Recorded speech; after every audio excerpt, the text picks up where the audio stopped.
যাদের চুল পড়ে যাচ্ছে আমি বলি একটা টোটকা দিয়ে যাচ্ছি ইনশাল্লাহ, এটা খুবই ইফেক্টিভ, এভিডেন্স বেসড 60টা উপাদান 60টা উপাদান। মহাদেশ কয়টা? 60টা উপাদান মনে রাখেন। কালো জিরা দানা রাতের বেলা 1 গ্লাস পানিতে সবগুলো হাফ চামচ করে মিশাবেন, 1 গ্লাস পানি সবগুলো হাফ চামচ করে মিশাবেন। কালো জিরা দানা, হলুদের গুঁড়ো, মেথি দানা, তিসি দানা, লং, দারচিনি, 6টা হইলো। সকালবেলা আবার ওইখানে মধু মিশাবেন, সবগুলো কি হাফ চামচ করে। এইটা যদি কেউ খেতে পারে ইনশাল্লাহ তার চুল পড়া অনেকটাই কমবে, তার ত্বক উজ্জ্বল হবে, তার নখের ভঙ্গুরতা কমে আসবে।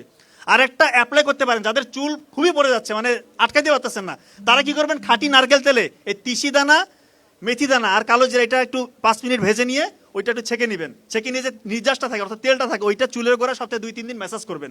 ম্যাসাজ করে 10 মিনিটের মধ্যে ম্যাসাজ করে 1 ঘন্টা রেখে দিয়ে শ্যাম্পু করে ফেলবেন। ইনশাআল্লাহ আপনার চুল পড়া অনেকটা কমে আসবে, আপনার সাপ্লিমেন্ট খাইতে হবে না, বেশি টাকা পয়সা খরচ করার দরকার নাই। আরেকটা উপাদান আছে আমলকির রস আর জবা ফুলের রস। এই রসটা মিশ্রণ করে যদি চুলের গোড়ায় কেউ ম্যাসাজ করে সপ্তাহে 2 দিন, তারও চুল পড়া কমে আসবে।